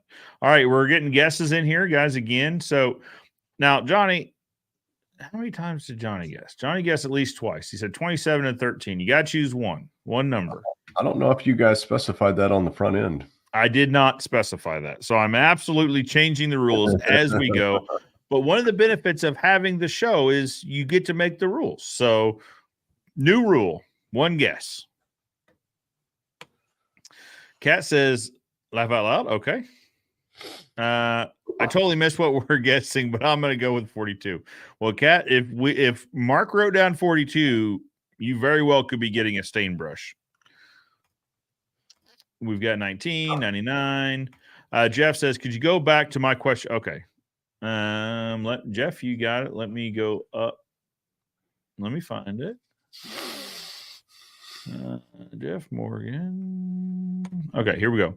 Hey, I built a pine privacy fence on non-level ground. Okay. 6-foot transition to 8-foot downhill. Makes sense. What can I use to trim out the top so I have an even, not level line? Okay, if that even makes sense. Yeah, so a smooth transition rather than just a step down. What can you do? So we always went from 6 foot to 8 foot by just doing one 8-foot section of transition. Yeah.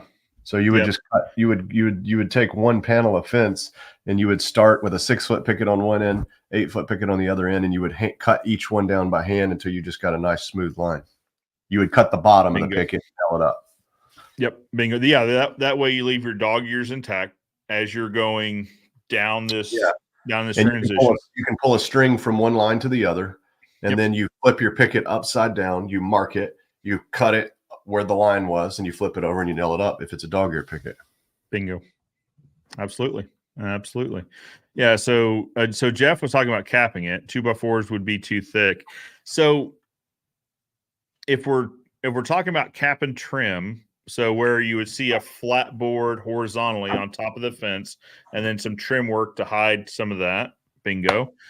That cap board usually in our market usually is a 2x material. It's usually dimensional. Depending on if it's a privacy or a shadow box, it'd be 2x4 or 2x6.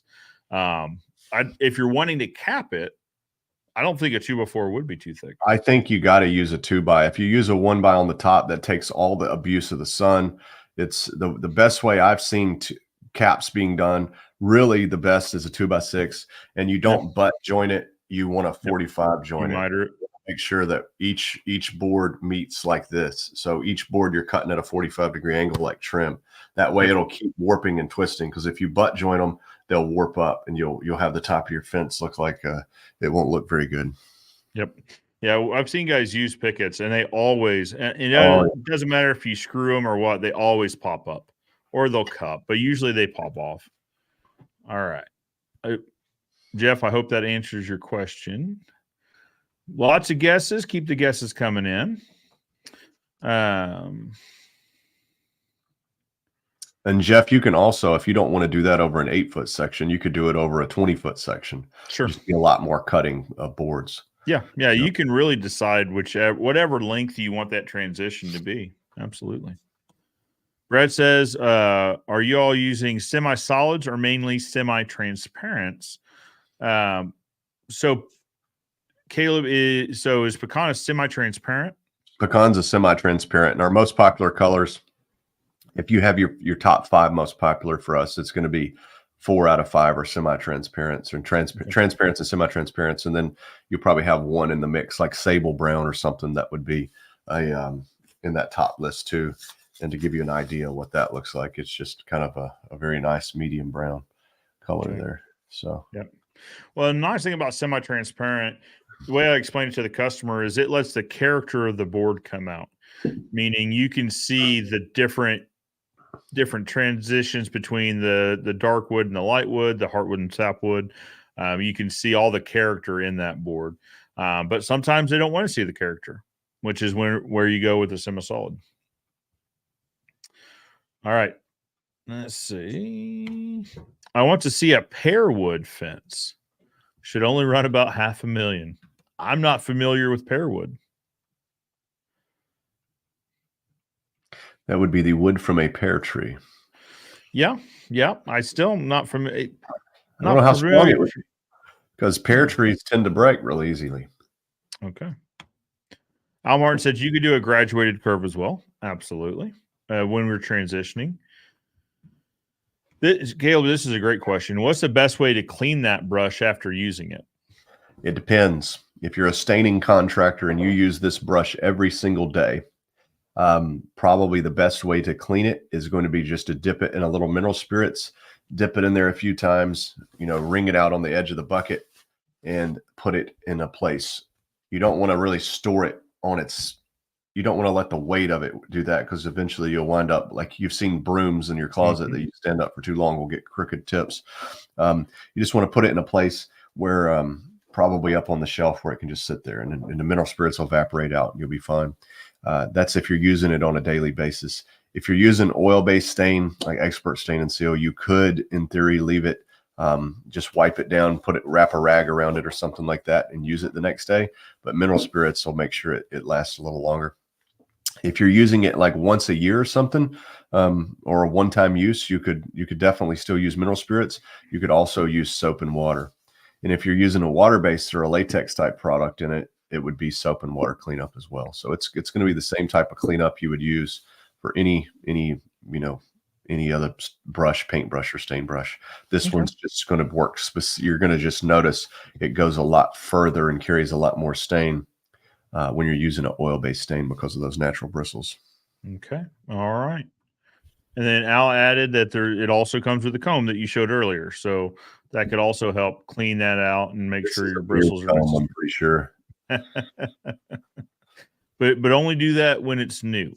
I would. Well, maybe not. Maybe this is like a graybeard alternative or a. Well, I think these things tend to be a little more needed for like latex paints because they can dry hard. Yeah. And so if you didn't do a really good job if you did latex, this thing could really work good for that. Or it's some, oil-based too, probably. Yep, absolutely. We never use them as contractors, but that doesn't mean we were right. Sure.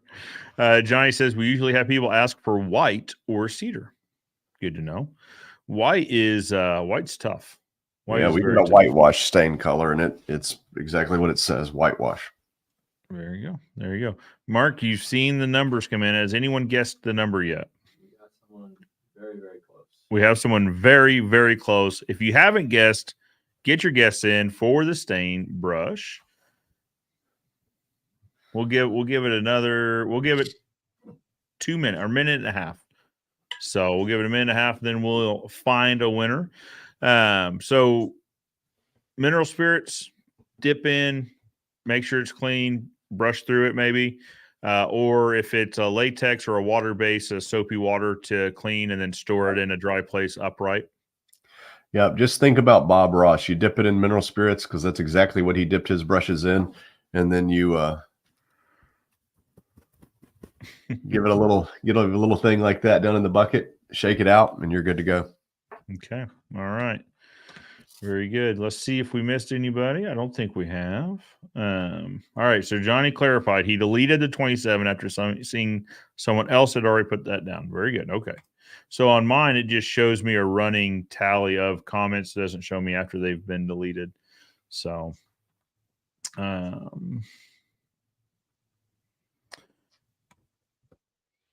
so Al also says Varsal or turpentine works which is basically mineral spirits, will work for oil-based stains or paints as well. All right.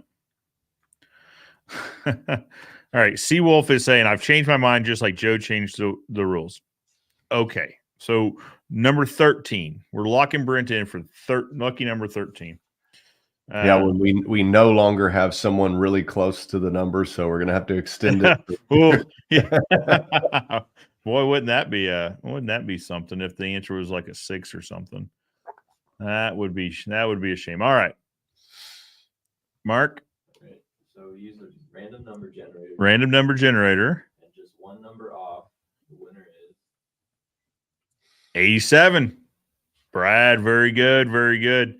87 was closest. What was the actual number? 88 was the number. Brad came in right at 87. Brad, you are now the proud owner of an incredibly high quality stain brush. So, let's do this. Now we need to get your shipping information. So, yeah, we'll ship it out on Monday to you. Yep, absolutely. Yeah. No, Brad just he commented a couple minutes ago. Said thanks, guys. Isn't that your cousin, Joe? No, not my cousin. I don't have any cousins named Brad. None of this. All right, Brad is still here. So, Brad, let's do this. I'm going to drop my email in the comments, Joe at thefenceexpert.show. Brad, if you could email me your address, your shipping information, wherever you'd like for this to go, drop that or send me an email with your shipping information. I'll make sure Caleb and his team get it, and it will go out on Monday. Very good. Roger says there are no mistakes, just happy accidents. Absolutely. That's the most Bob Ross. That's probably the most quoted Bob Ross quote ever. Side note, Joe, multi-platform. Which multi-platform do you use for your podcast? So right now we are streaming on StreamYard. This one I like using. There's several out there, but right now StreamYard has this going out on Facebook, LinkedIn, and YouTube. There's also, I'm sure there's other options out there. You can go into Facebook groups if you want to and things like that. StreamYard is about the most straightforward. Like I said, there's others out there, but StreamYard is the one I like. And they don't even pay me to say it. It's just really nice. All right. Just Price is Right Classic. All right. So making sure I don't miss anything. All right. Very good. James has a question. We'll have this be the last question of the day. Do stainless staples back out of the wood like non-ring shank nails? James, I'm sorry. I don't have an answer for you. I haven't used stainless staples. I haven't used staples at all as far as installing fence goes. It's probably going to depend on the staple, not necessarily the material of the staple, but just the construction, just in the same way that a smooth bore nail will pull out easier than a ring shank nail. It probably depends on the construction of the staple. That would be my answer. Caleb, do you have experience using staples? Oh yeah, we used a lot of staples building farm fence back in the day. There's smooth staples, there's staples with one barb on them, and there's staples I think with two barbs on them, and probably more than that. But the staples that are smooth, not as good. Like woven wire fence expands and contracts as the weather changes, and so I think if you use a smooth, when you do use a smooth staple, you can run into problems. So I would recommend if you're using a staple, get one that's barbed. So once it goes in, it's not coming back out. At least that would be what I would do if I were trying to use staples. Yeah, very good. Very good. All right. We'll say hello to a few more people just showed up. Josh Rand, what's up, Josh? I'm here. Hello, Josh. My favorite Hawaiian. Our favorite Hawaiian. Absolutely. Dan Tuberville is here. Hello, Dan. Hello, everybody. James Unger says, interesting. I didn't know staples could have barbs. We've all learned something together. There we go. All right, Caleb, as always, thank you so much. Every time Been I a reach pleasure. out, you're very gracious to come on and spend some time talking about staying. I think this is a good time of year to have these conversations. Caleb, if someone would like to learn more about Expert Professional Wood Care products, where can they do that at? Just go to expertwoodcare.com. Expertwoodcare.com. Right there. Yep. You want to clarify the retirement video? Oh, we do have to clarify the retirement video. Good call on that, Mark. We're saving that for the end. All right. So we did this video on Monday in which I announced that I was retiring, and not necessarily retiring, but stepping back. Well, as much money as you've made on this YouTube venture and all this, I figured it'd only be a matter of time before you retired. Yeah. Yep. The I'm yacht gonna paid for by now. Gonna jump in my Lambo and head over to my mansion right on the lake. And yeah, absolutely. No, so that was a funny conversation I had. I was on Dan's podcast, the Powerhouse Show, and we were talking about YouTube. It's like, listen, folks, if you're getting into doing this because of the money, don't. It is not there. It costs us more to produce this show than anything we bring in, and that's monetization, sponsorships, etc. They are expensive to put on, but we do it so that we can have conversations like this, right? So that we can provide value to the industry and try to be helpful, right? So anyway, it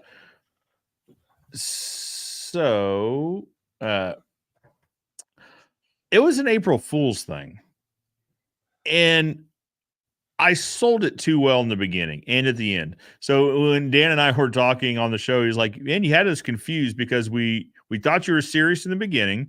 And then we saw the interviews and we were like, oh, this is just a joke. And then at the end, it was serious again. It's like, we don't know what to think. And I sold it too well in the beginning because we got 11 unsubscribes like in the first minute of the video. So where people just assumed, I guess he's retiring, so I'm out of here. It was just a joke.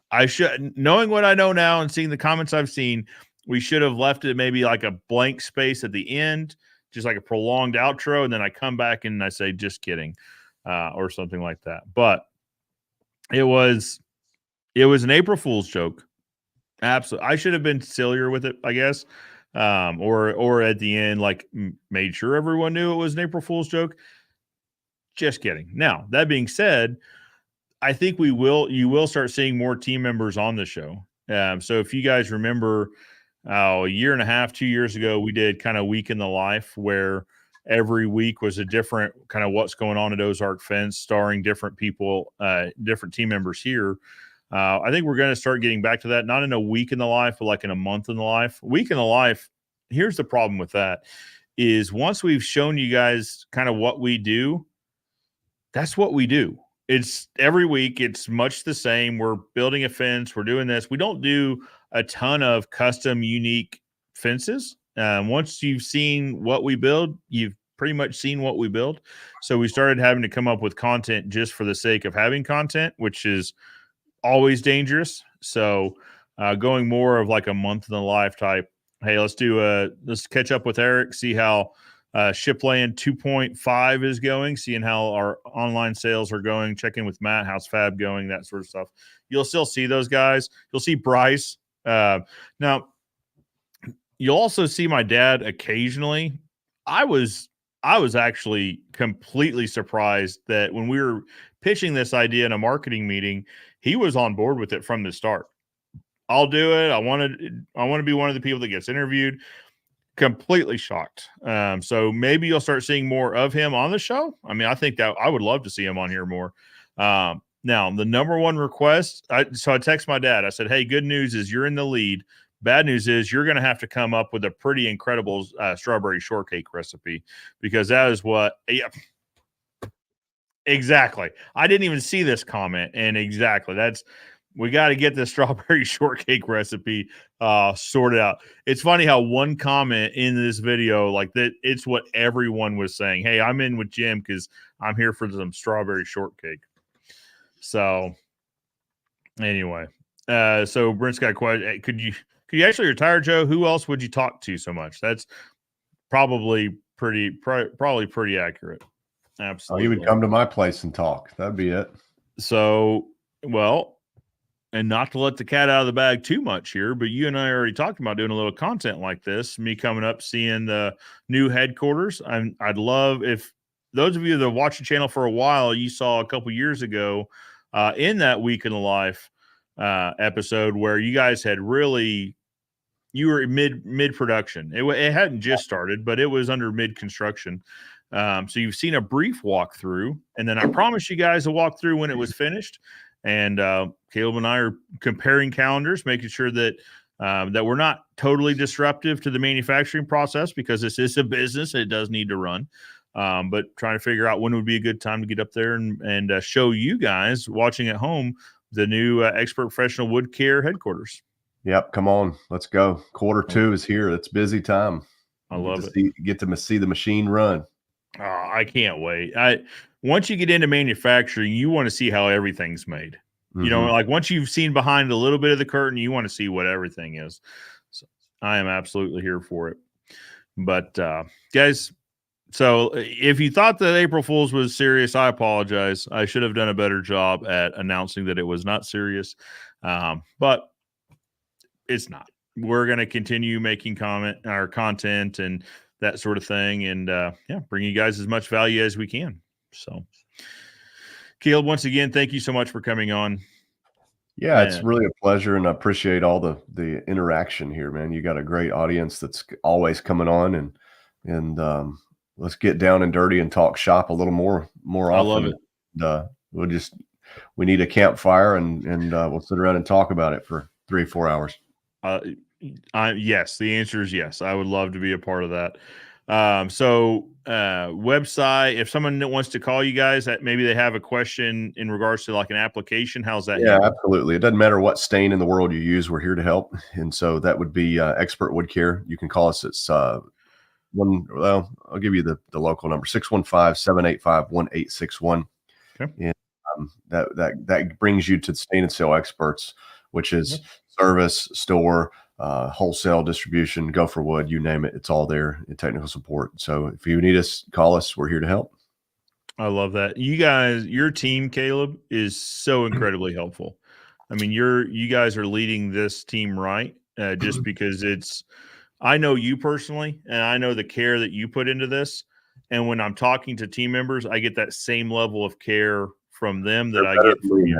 100%. They're all better people than me. If you're smart, if you're just a little bit smart, you hire people way better than yourself. So we've been blessed to have a lot of people better than we could have ever imagined. So very grateful to have really good people who take really good care of everybody who calls in.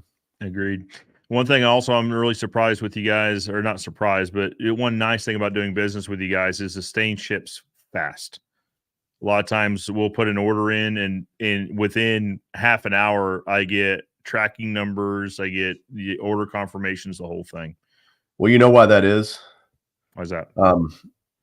I used to be an owner operator that stained fences for a living. And there's two reasons. One, there is a possibility that somebody out there somewhere is trying to either make their house payment, make their payroll, or put food on the table for this weekend. And if they don't get the stain by Friday to get the job done on Saturday, because this is their part-time thing or whatever, then their kids aren't going to eat. Their kids aren't going to get Christmas this year. Their kids aren't going to get, to go on the field trip or whatever. And so I understand that when somebody orders something, we need it right away. So 92% of all of our orders in the whole entire United States deliver within 48 hours, and that's 7 days a week. So that means that if you order on Friday, you're going to have it Sunday, 92% of the time. So that's important to me. But also, years ago as an owner operator, I prided myself on 5-star reviews. I took really good care of customers, and I got a 4-star review once. And it was a long time ago. This was like in 2013. I was using another brand of stain, and this lady ordered a color that wasn't one that I had in stock. It took them 4 weeks to ship it. Oh. And she wrote in the review, 4-star review, this guy did a fantastic job. The stain took a long time to get here because the manufacturer was slow. It wasn't his fault, but I'm still giving him 4 stars because of the stain, because we had to wait so long. And that bothered me so bad. I said, I never, ever, ever want one of my customers to get a less than perfect review because of me. So, so there you go. That's why we ship fast. Very important. Well, another thing I'll pat you on the back for too is accuracy. Thinking back, I don't know that I've gotten an incorrect colored stain. Well, it's happened before, but we track it and we look out for it, and we really, it's really not a problem. But what is tracked and is measured, and what is measured can be improved. And so, again, hiring really good people that know these things and execute it. So, if anybody on the team's watching, couldn't do it without you. We love you.